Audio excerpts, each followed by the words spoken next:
तो आज की थाली में मम्मी मेरी क्या लगा रही है। तो आज की थाली में मेरी लग रही है, पहले भात आया, उसके बाद साथ दाल। दाल भात का कॉम्बिनेशन तो हमेशा से रहा है। अच्छा, आज साग भी है। वाह, मतलब आज दाल भात साग, यमी यमी। तो ये रहा मेरा साग।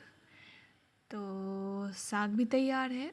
ओह, एक सब्जी भी है, तीसी कटहल, मेरा फेवरेट।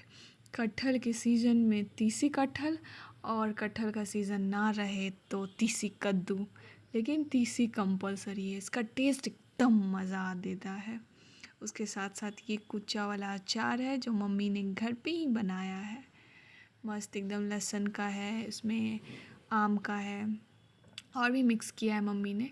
और ये पापड़, साबूदाने की पापड़, लिज्जत पापड़, और ये साबूदाना की पापड़ भी मम्मी घर में बनाती है। तो ये मैं टेस्टी सा, यम्मी सा खाना खाने जा रही हूँ।